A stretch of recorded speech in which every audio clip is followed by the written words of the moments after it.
Corporation, world's largest radio manufacturer, presents your Radio Hall of Fame.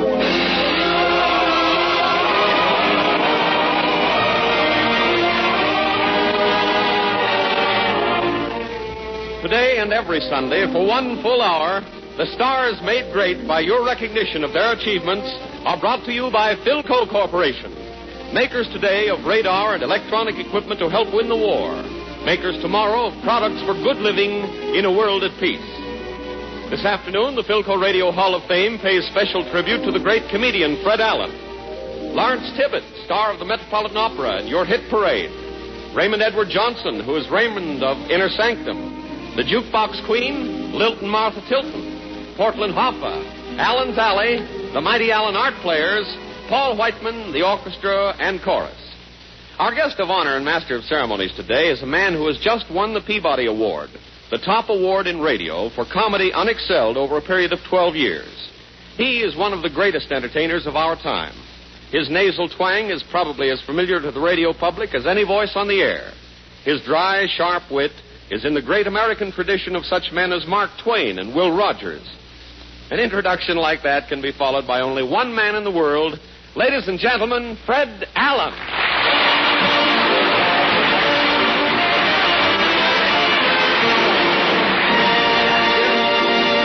Thank you, Glenn. It certainly is an honor to be nominated for the Hall of Fame. Oh, well, you've been more than nominated, Fred. More than nominated? Oh, yes. In tribute to the fact that you won the Peabody Award, yeah, we are calling this Fred Allen Day on the Radio Hall of Fame. Well, thank you, Glenn. I don't know why these honors have been conferred on me, Glenn. It must be the manpower shortage. You know, the manpower shortage is so bad, the Brooklyn Dodgers are trying to get Noel Coward to play shortstop. But passing on to more pleasant things, good evening, ladies and gentlemen, or perhaps I should say good afternoon. You know, time is so confusing these days. In California, they have Pacific War time. Then, of course, there's Mountain Time, Central Standard Time, and here in New York, we have a choice. Eastern War or Male LaGuardia time. The little flower is the man of the hour, and brother, is he stuck with it. But it's an awful town. Only one man up after 12 o'clock walking. But it makes things very confusing. Mr. Allen! Well, Portland.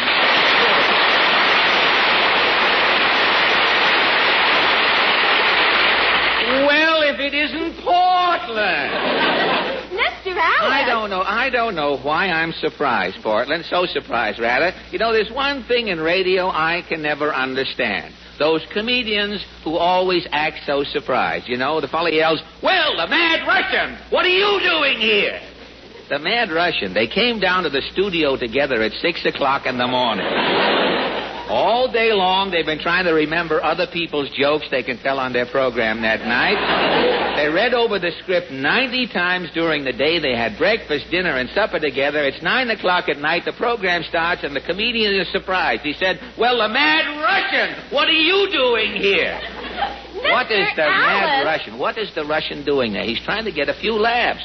And if he doesn't get laughs next week, instead of the Mad Russian, it will be, "Well, if it isn't the Happy Hungarian, what are you doing here?" And now, Portland, I'm sorry I interrupted. What's on your mind? Well, I was trying to say, now that spring is here... Well, what about spring? It's a lovely season. The flowers blooming, the grass turning green. Love is in the air. Yes, Portland, this is the time of the year when the birds and the bees take their young ones aside and tell them about people. You know, next Sunday will be Easter. Have you bought your new outfit yet? Just the hat. Oh, that hat you had last year. You know, it used to look like a blowout patch with an artichoke hitchhiking on it. What has your milliner cooked up this Easter? Mama didn't take me to a milliner this year. Where did you get your hat? In a pet shop. Oh, really? A pet shop? What is your chapeau like? It's a pigeon. A live pigeon? Yes, I comb my hair like a nest. Yeah. And the pigeon just squats in it. Just squats in it, huh? You You have a new outfit to go with the pigeon, have you? Yes, it's an Eisenhower jacket. What is an Eisenhower jacket? Well, it flares wide across the shoulders, narrows down gradually, and is drawn tightly around the waist. The general bypassed the Belgian bulge again, huh? Well, this barrage of humor has tired me a little, Portland. I think I shall go and lie down. Yes, you look tired. Oh, I'm exhausted. I haven't slept a wink all week. You know, they called me up last Monday and told me I was going to be on the Radio Hall of Fame. They said I had to run the whole show and select all of the people. Well, whom could I get? What could I do? All week long, I worried. Last night, as the climax, I had a terrible dream, Portland. I was lying in bed, tossing and turning in my dreams.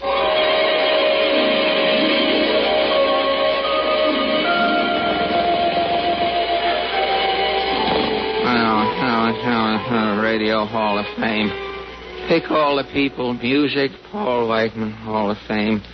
Tune of the week. Oh, what am I going to do? Mr. Allen, Mr. Allen. Oh, Portland, I'm in an awful spot. I have to find all those people for the Hall of Fame. What can I do? Where can I go?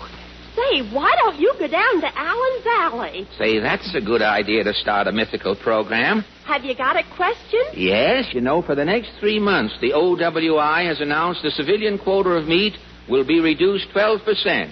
And so our question could possibly be, how is the reduced supply of meat going to affect you? Shall we go? Well, as Mrs. Cassidy said to Mr. Cassidy, let's hop along.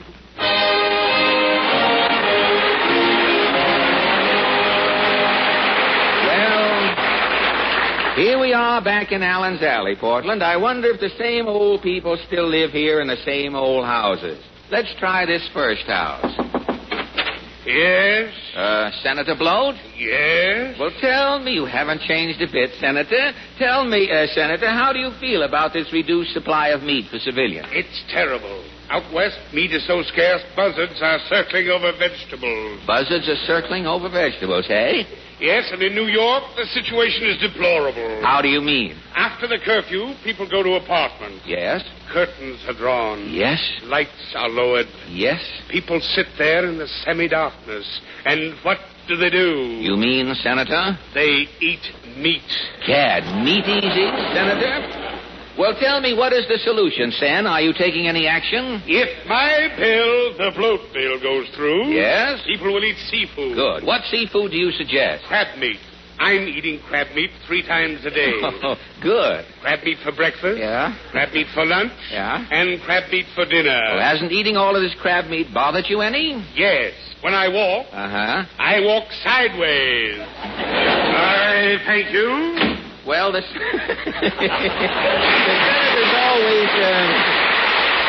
senator's always crabbing. Let's try this next door. Hello, kid. What's cooking? Well, Mr. Pappas, how is your restaurant coping with this reduced meat supply? Oh, am I having trouble? What's wrong? Well, the OPA is not only gone in my icebox, they're gone in my jukebox. What did the OPA want in your jukebox? They're taking out 1 meatball. Well, don't you serve any meat dishes at all? Only the OWI beef stew. OWI beef stew. What is that? I'm first boiling 2 quarts water. Yes? Into the boiling water, I'm putting a whole lot vegetables. 3 pound scallops, potatoes, string beans, turnips. It's coming to a simmer. I'm serving. Carrots, potatoes, and turnips. Where does the beef come in? The minute the customers is tasting, yes, I'm getting the beef. So long, kid. Well, Pablo can probably cut up a map and a little mayonnaise and make Thousand Island dressings. Well, what will happen if I knock at this next door? No. Oh, Mrs. Nussbaum. You are expecting maybe Forever Amber. We have the same initials, F.A., you know. Well, tell me, Mrs. N, is the meat reduction bothering you? The reduction I'm not minding. It is the expense. Oh, the expense, huh? Yesterday I'm going to a delicatessen. You are acquainted possibly with the salamis that are hanging in the window? For 50 cents, they are letting me smell the string. You smell the salami? I take it you have cut down on meat then. Well, when I'm eating meat, I'm making always a victory sandwich. Oh, really? Well, how do you contrive a victory sandwich? First, I'm taking one slice bread. Yes? In one corner, I'm putting a little piece meat. In one corner. On top, I'm putting another slice bread. Yeah? The 2 slices 4 times over I'm folding. Mm-hmm. Then I am eating. Well, how is it? For the first 10 minutes, you are tasting bread. Yes? But when you are coming to the meat, Yeah? it is delicious. Oh. Thank you.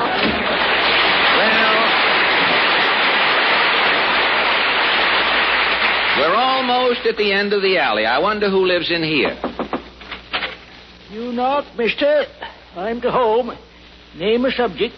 I'll fold a poem. Now, wait a minute. Didn't Falstaff Openshaw used to live in this shanty? Yeah. I'm Falstaff's Uncle Clem. Oh, the rural branch. Clem Openshaw, hey? Yeah. The Meadow Minnesinger. Meadow Minnesinger. 2 years I was poet laureate with Montgomery Ward. Oh, you were, really? They carried you out with that other guy, did they? I come out with the spring catalog. Oh, I see. Don't get lonesome that way. Well, have you, tell me, do you write poems like Falstaff? Yeah. Have you heard? Said the Jersey cow to the bull from Wisconsin, "You're cute, all right, but you're no Van Johnson." No, I haven't heard that. The Duke of Windsor has packed his pajamas. He knows any day he'll leave the Bahamas. No, I haven't heard that either. Oh, since the day Mother called the good humor man Cutie, he lets her sit on his wagon and eat tutti frutti. Now, wait a minute. Clem, you're worse than Falstaff. Tonight we have been discussing the reduced meat supply for civilians. Proggett, that's why I'm here. I've wrote a poem. What have you titled your T-Bone quatrain? I heard the call. I heard the call, eh? How does it go? I heard the call to give up meat. 'Twas no effort to obey.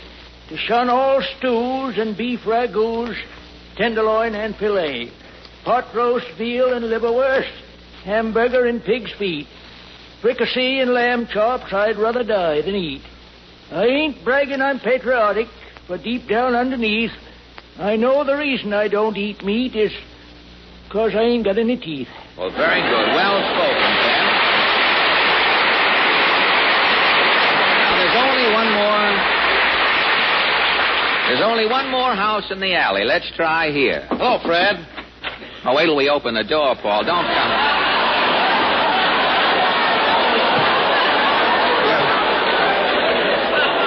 You're big enough to come through the side of the house like that, you reckon. Well, Paul Whiteman, what are you doing down here in Allen's Alley? The housing shortage, Fred. I've got the boys inside rehearsing our Now and Then number for the Philco Radio Hall of Fame. Oh, good. What song have you picked for this week? The easiest way to explain that, Fred, is to read you the label on this old phonograph record. What does that label say? It says record number 91939A, last night on the back porch, Foxtrot. I loved her best of all. Paul Whiteman and his orchestra with vocal refrain, Pat Pending. Pat Pending, that old baritone. Haven't heard him for years, Paul. Say, how did that old record sound, Paul? Oh, about like this, Fred. Huh.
That was swell, Paul. Now tell me, if I had a nickel and there was a jukebox handy, how would last night on the back porch sound today? If my band recorded the song, this is what you get for your nickel. For my nickel. Good.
Mr. Allen? Well, I walked down the street, and to whom should I bump into? But, Glenn, I'm from Boston, you know. That whom fits in.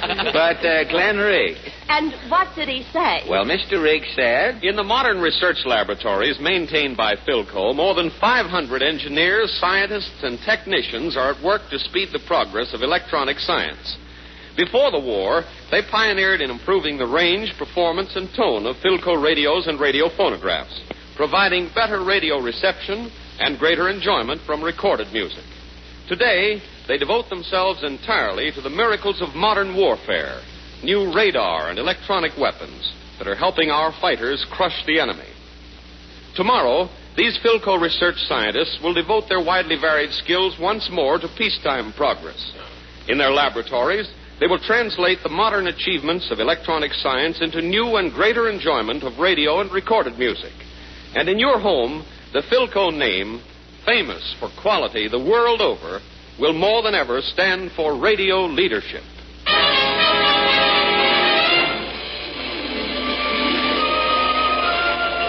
Oh, commercials. Even when you dream about a radio program, you get the commercials. Who else can you find for the Radio Hall of Fame, Mr. Allen? Oh, I don't know, Portland. Let me look in this newspaper. I may see some names. General Patton. He belongs in the Hall of Fame. Well, I know, but he's busy now, Portland. General Patton is taking the watch on the Rhine apart and giving the Nazis the work.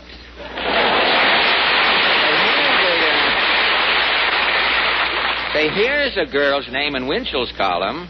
Isn't she the girl who spent 3 months in the Pacific last summer with the Jack Benny show? That's right. And anybody who can stand Jack Benny for 3 months deserves to be on the Radio Hall of Fame. But where can you find this girl? Oh, in radio, that's easy. You just say, here she is, and here she is, Miss Martha Tilton.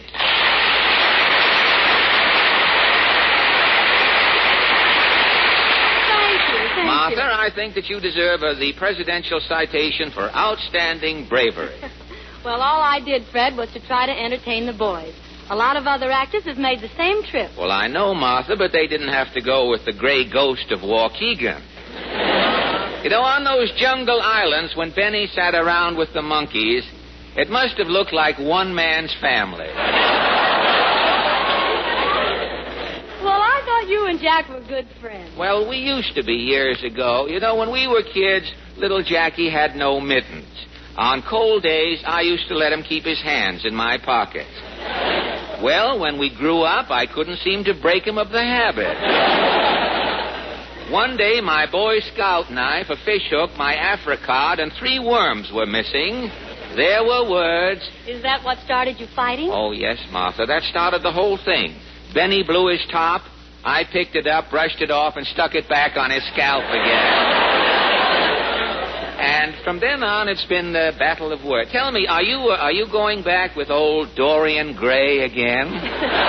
Well, yes, I think Jack expects to go overseas again next summer. Yes, Benny likes to play for servicemen. You know, at his age, it's less painful to lay powdered eggs. Well, Jack sure got a kick out of it. I just wanted to make sure. I thought everybody had left there for a minute. Well, Jack sure got a kick out of playing to the boys in the foxhole. Oh, now look, Martha. Benny played to people in foxholes when he was in vaudeville. The minute he used to walk on the stage with that fiddle, people would duck down under their seats and with their bare hands tunnel their way out of the theater. But playing all of those Pacific Islands must have been a wonderful experience. It was really exciting, Fred. I can imagine. And many days in the jungle we had nothing to eat but coconuts. Coconuts. It must have been good to get back and taste some real food. Oh, yes. The first day back home, Mr. Benny invited us all to his house for dinner. Really? What did you have? Coconuts. Coconuts. Well, you were lucky. I was at Benny's house for dinner the night he got back from Capistrano. I got the dark meat of one swallow. That's the main course. You know, that guy is tighter than the back of a fat lady's slacks. Why, Fred, how can you talk like that about Warner Brothers' famous lover? Famous lover? Martha, you are confusing Brother Benny with another Warner Brothers leading man whose objective isn't always Burma.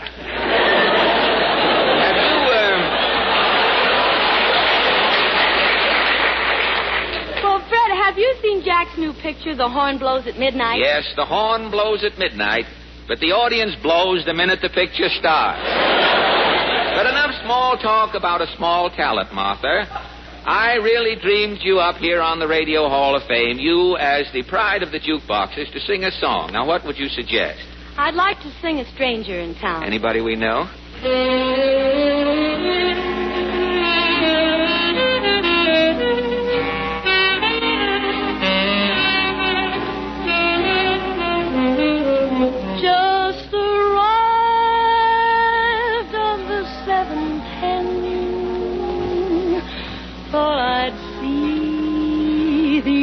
Gang again, but you know how they come and go. I'm just a stranger in town. Everyone, everywhere I see seems to wonder who I can be. And I swear no one seems to care about a stranger in town. I saw a cottage on a lonely old street. The weeds have grown round the gate. Somehow I felt that you would wait here, my sweet, but it looks like I'm too late. Guess I'll leave on the 12:02. Can't believe that there's no more you there nothing for me? Will I always be a stranger in my own hometown?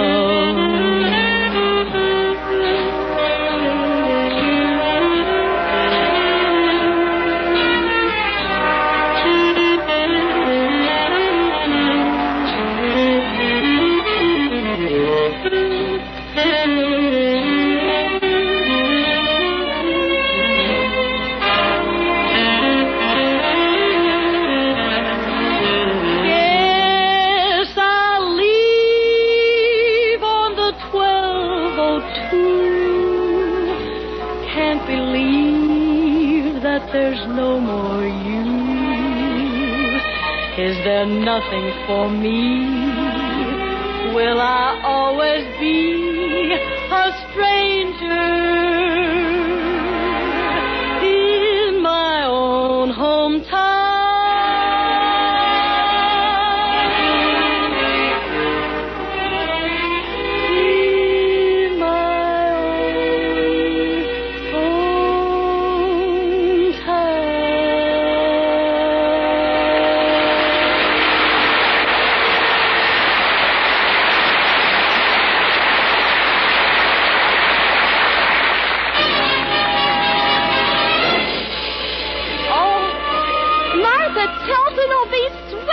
Radio Hall of Fame. I know, but I'm going to need a lot of other people, Portland. Well, who else can you get? Better late than never. Anything can happen in radio. You know, any minute somebody may call. Hey, Bud, are you Fred Allen Hay? Now, please, madam, I'm having a dream, not a nightmare. No kidding, Hay. Are you Fred Allen Hay? What can I do for you, Hay? I'm Bessie Ottenheimer. So? Well, I'm president of a fan club. Really? 200 girls that's out of work. Oh, your fan club is unemployed? Yeah, us girls is at that awkward age. Oh, really? The awkward age, huh? Yeah, we're too old for Sinatra and too young for John Charles Thomas. Well, don't mess with me. I'm not Mr. In-Between, if it's any use. But, gee, if you don't help us, Mr. Allen, we're stuck with 200 pairs of Bobby socks. Well, I know, but what can I do? There's a new boy took Frankie's place on the hit parade. You mean Lawrence Tibbett? Yeah. Maybe he can use our fan club. We can put him over. Put him over? Why, Lawrence Tibbett has sung in opera. He's been a concert star. Now, wait. We ain't interested in his past. We're thinking about his future.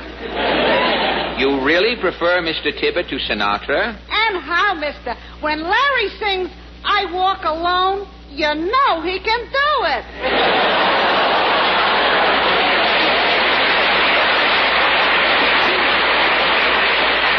You mean he won't get off the train at New Haven and Well, Bessie, if you really want to meet your idol, here he is, Mr. Lawrence Tibbett.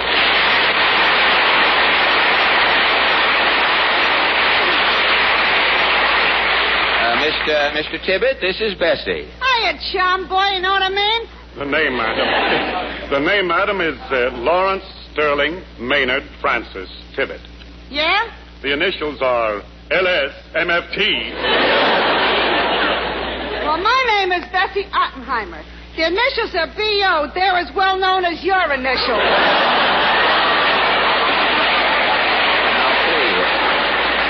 Please, Bessie. Oh, no hard feelings, Larry. I'm glad to meet you. Know what I mean? So, frankly, I don't. Now, Bessie's president of a fan club that's out of work, Mr. Tibbett. Yeah, I can throw the whole organization at your feet. A fan club? What is a fan club? Well, it's like what Singers has in the opera, clocks. Oh, you mean clack, don't you? No, in this case, I think cluck is the word. Cluck, I guess, would be the word. No kidding, Larry, boy, you're solid. Why, last Saturday when you sang Don't Fence Me In, I ran over to Prospect Park and started grazing. That... No doubt.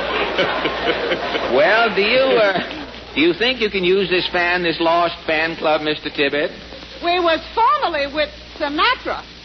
Well, what is Sinatra? Oh, well, surely you've heard of Sinatra. Is it nature spelled backwards?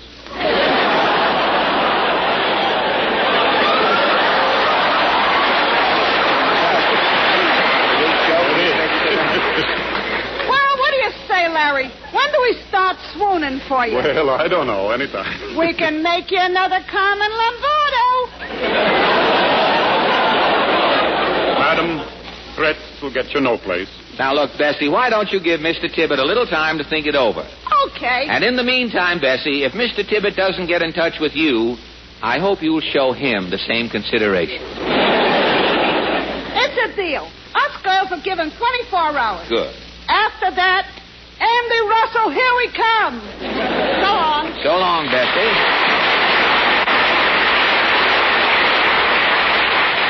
She's a hip chick, Fred. She'll always be a fan, whether I'm on the hit parade or Sinatra's on it. What's the difference, you or Sinatra, flesh or fantasy, Mr. Tibbet? And since you mentioned the hit parade, how about giving us a small helping of your number one song? All right, Fred, I'm coming at you with Accentuate the Positive. Oh, fine.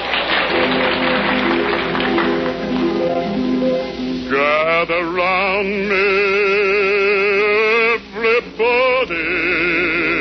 Gather round me while I preach some.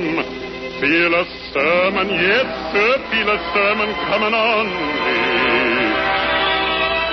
The topic will be sin, and that's what I'm against.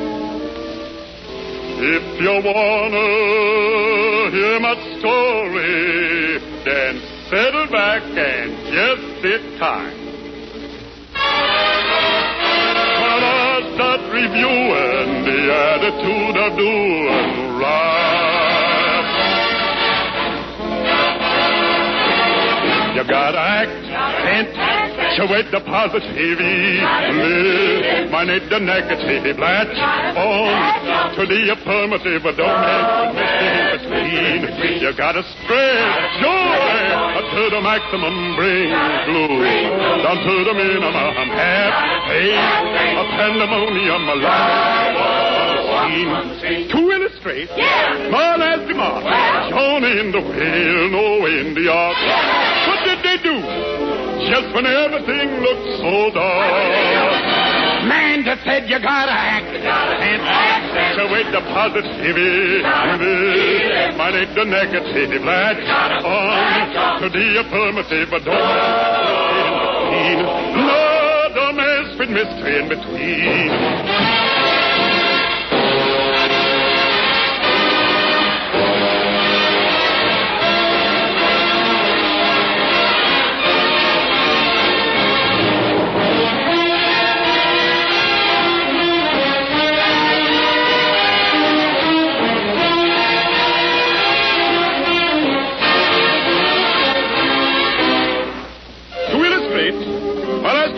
Joan in the whale, no in the ark. What did they do? Just when everything looked so dark. Man, they said you gotta act. Accentuate the positivity, eliminate the negative, latch on to the affirmative, but don't miss in between. No, don't miss with miss in between.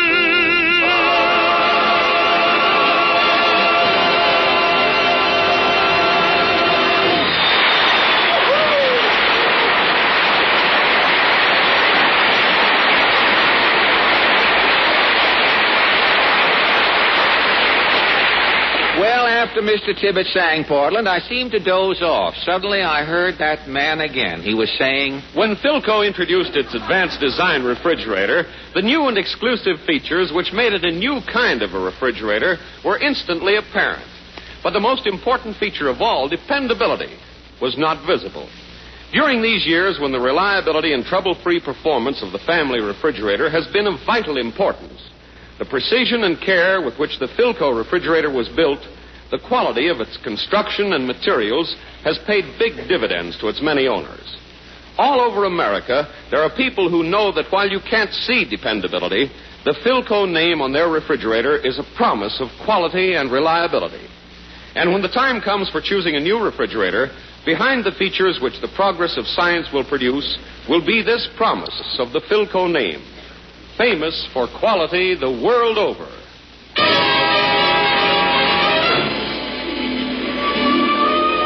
And what happens then in your your dream, Mr. Allen? Well, you know, when you're dreaming about a radio program, Portland, right in the middle of your dream, you have to stop for 10 seconds while a man says... This is the Blue Network of the American Broadcasting Company.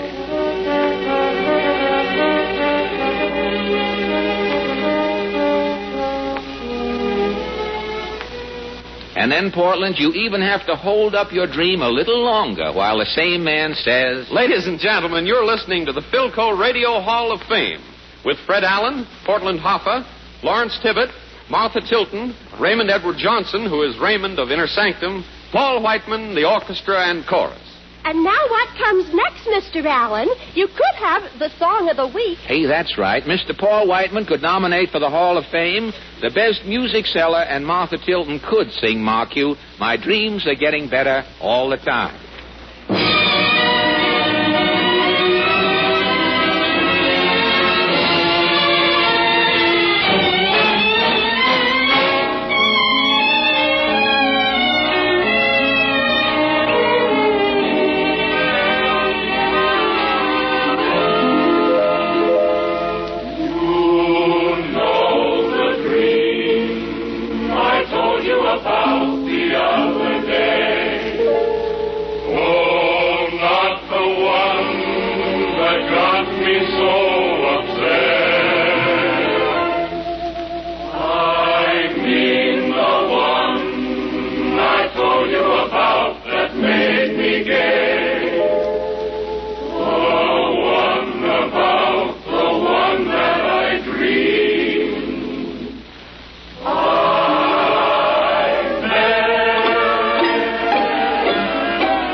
Smiled at me in my dreams last night. My dreams are getting better all the time.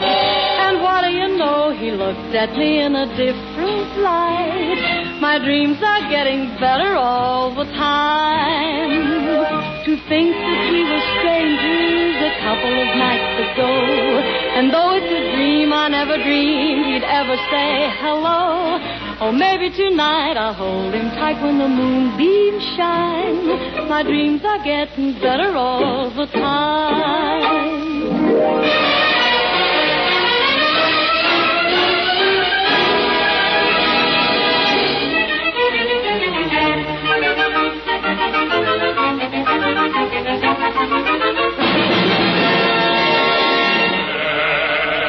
What do you know?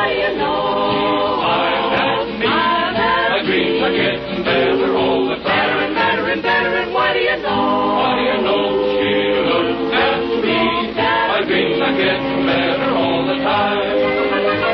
To think that we were strangers a couple of nights ago. I never dreamed that she would ever say hello, hello, hello. Maybe tonight I'll hold her tight. My dreams are getting better, getting better, getting better all the time.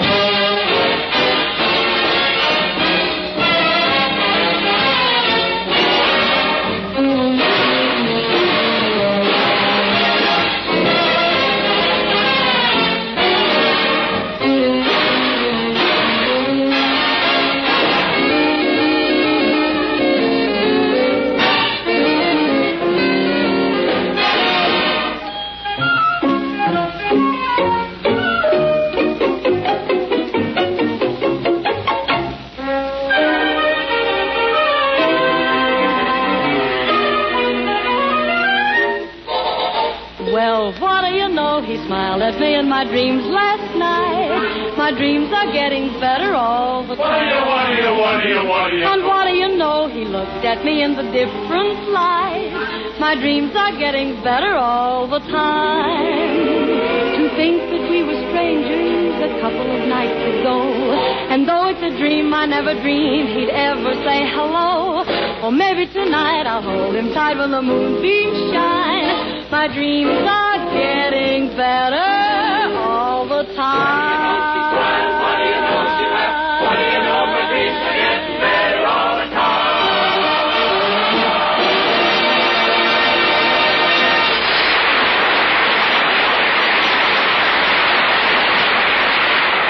Well, that song of the week was indeed a happy thought, Portland. What is your next suggestion for the Radio Hall of Fame? Well, it's a mystery sketch, but I'm afraid it can't be done in radio. The crime is so terrible? No, it's not the crime exactly. This mystery is so baffling, Portland. Nobody has ever been able to solve it. Have you tried Basil Rathbone? By appointment. Basil and Sherlock Holmes both gave it up at a joint meeting. The thin man hung up when I called. Mr. Queen heard I was looking for him and got the Ellery out of town. Surprising when you come across a joke in the middle of a dull page, isn't it? Have you seen Raymond? Raymond? You mean the fellow who runs Inner Sanctum? Say, that is a smashing idea, Portland. Raymond's office, I think, is in a haunted house on the next street. Let's go around there.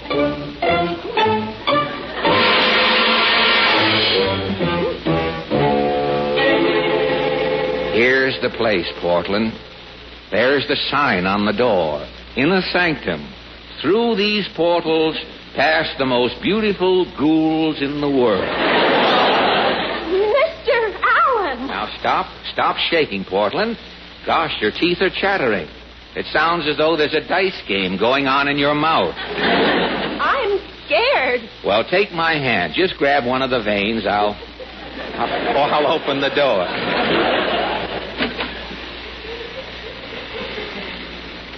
This must be the waiting room. Look. What? That man sitting at the desk. He has no head. Just a neck sticking up out of his collar. What do you want? Who is that? Who's talking? Where are you? Open the top drawer of the desk. What? The top drawer of the desk. Oh, the desk. I'll open it.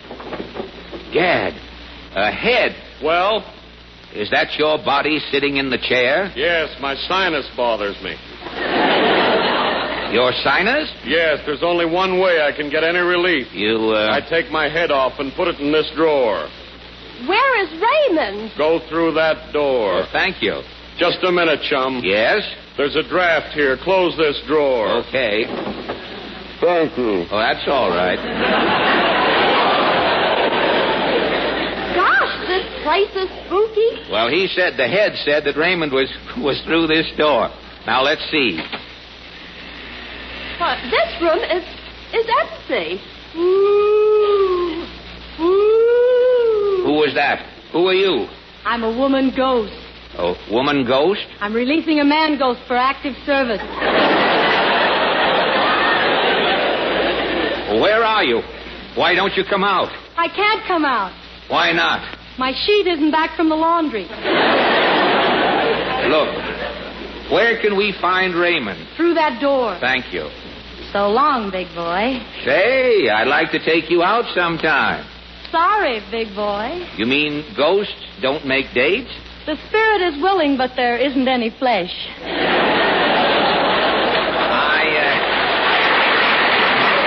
get it.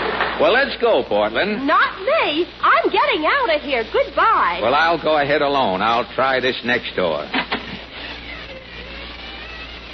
Good evening, fiend. Friend. This is Raymond, your host. Draw up a slab. Pull up a slab. Now, look. Did you bring the bodies? Bodies? Aren't you the man from the morgue? Well, no. No, excuse me. This is Raymond speaking. I'll be right over. Now, Mr. Allen. My name is Fred Allen. Your face. My face is familiar? No, I've never seen anything quite like it. Not even horizontal? That's right. Now look, Raymond. Excuse me. Come on in. Yes, sir. What can I do for you? I'm Paul Whiteman, Raymond. Yes, Mr. Dorsey? I heard you needed a body. I do.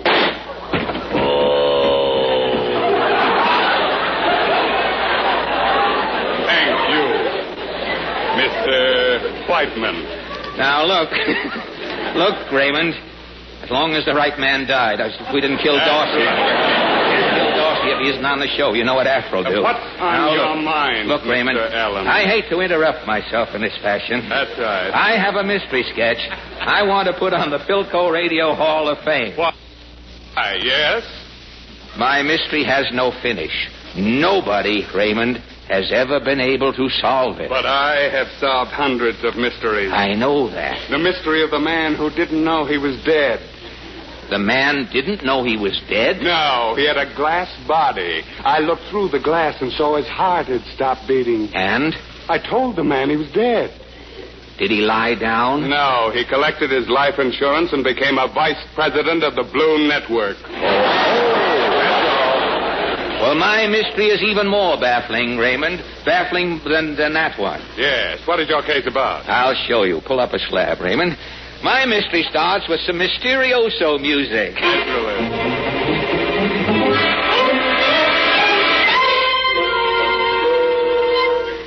Presenting the most famous unsolved mystery of all... Presenting the most famous unsolved mystery of all times. The strange case of Rodney Rappaport, the Goulash King. The scene, the Westchester estate of Rodney Rappaport.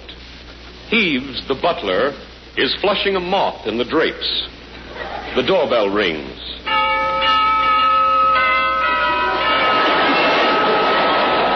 Oh, I say, the doorbell. Who can be disturbing the master at this beastly hour? Good evening, Heaves. Oh, good evening, Mr. Wassop. Are you expected or just barging in? I've brought Mr. Rappaport a new stamp for his collection. Oh, I see. It's a new 4-cent stamp. A picture of Mayor LaGuardia and a bartender. Well, it sounds unique, sir. Yes, the mayor is telling the bartender he can serve drinks until 1 o'clock. Where is Mr. Rappaport? The master is in the library. He's been working on his stamp collection and listening to radio. I'll announce you. Announcing Mr... Oh, good heavens. I say, the master's been murdered. Help! Police! Police!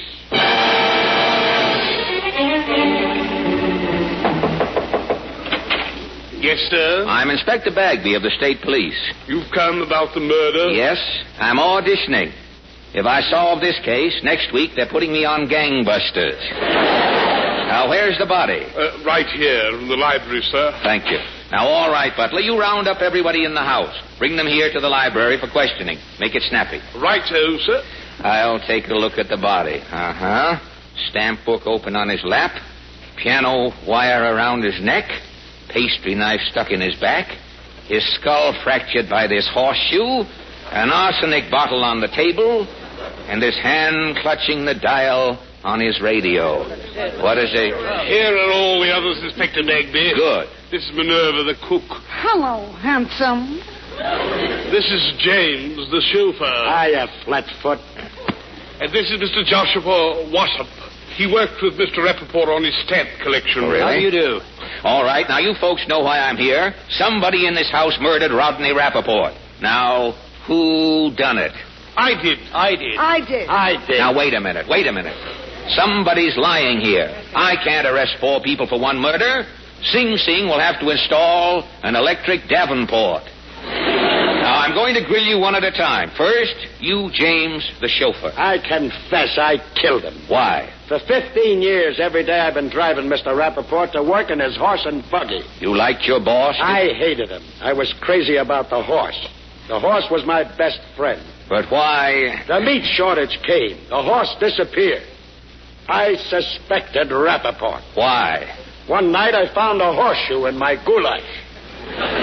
Your best friend, the horse, had been killed, and you wanted revenge, Yes, I hit Rappaport over the head with a horseshoe just for luck. James, the chauffeur, I arrest you for the murder of Rodney Rappaport. Hold on. I confess.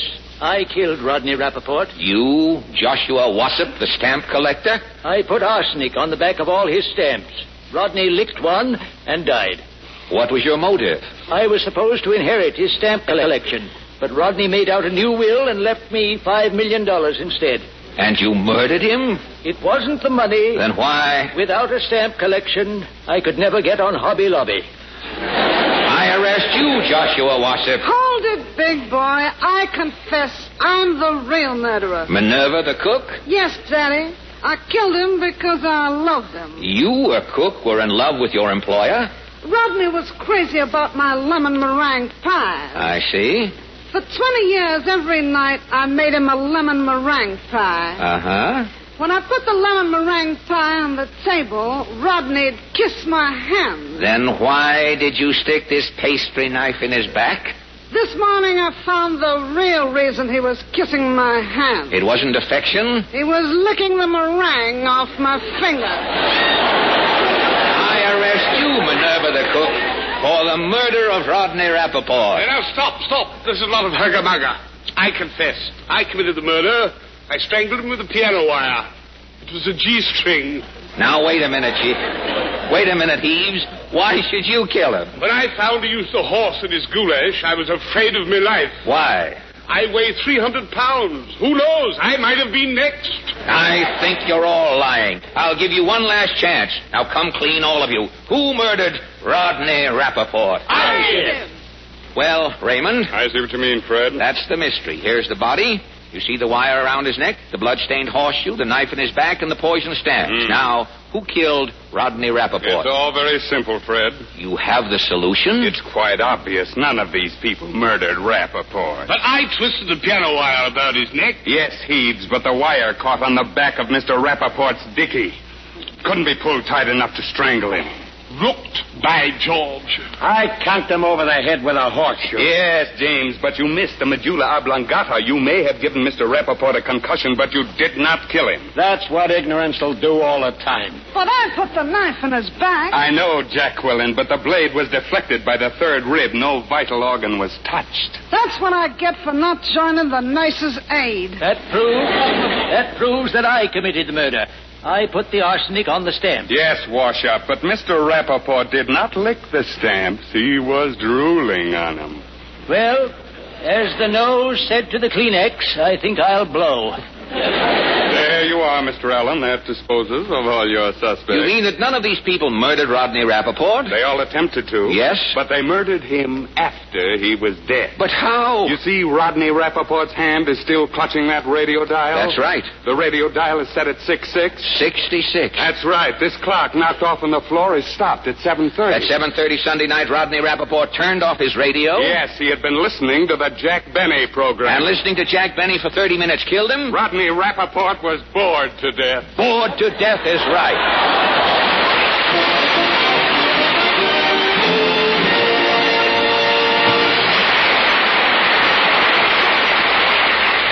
Oh, that was a very thrilling mystery, Mr. Allen. Then what happened in your dream? Oh, my dream went all to pieces. I dreamed a lavish musical production. Paul Whiteman, the orchestra, the chorus, and Lawrence Tibbett did a beautiful medley of the Desert Song.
worshiping soul possesses. At a call I'd give my all my life and all my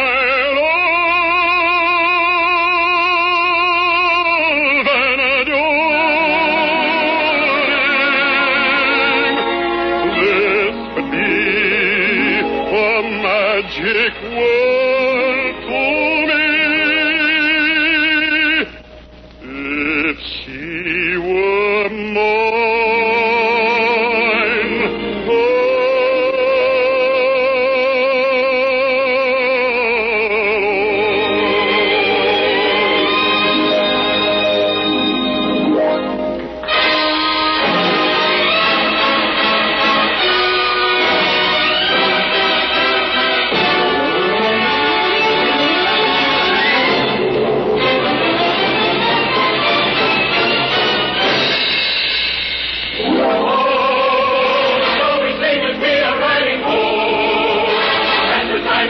hiding low, between the rich and abroad.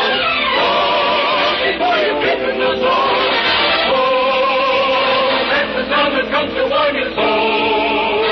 In the night or early morning, know. If you're the red shadow's bone, the red strike with a blow. That's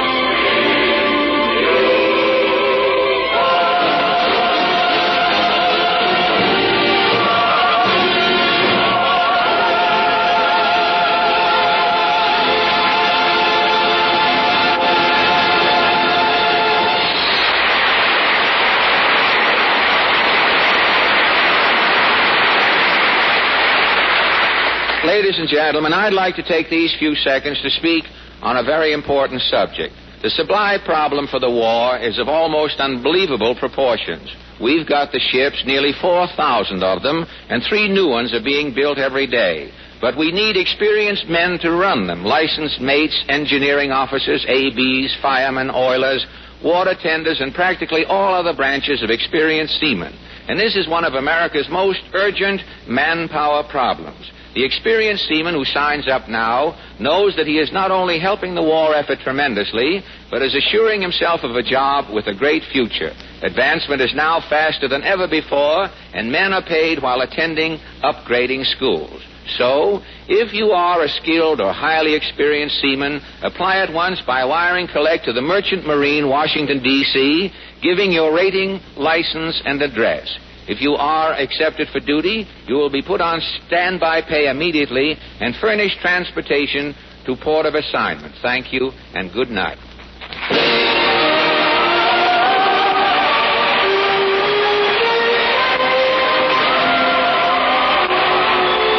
Next week, the Philco Corporation brings you the stars made great by your recognition of their achievements. Gary Moore, Wilbur Evans, Leo DeRocher, the 80-voice wave singing platoon from the training school in New York, and some very special Easter music by Paul Whiteman, the orchestra and chorus. Each Sunday at this time, Philco Corporation brings you your Radio Hall of Fame in the name of Philco dealers and distributors throughout the United States and Canada.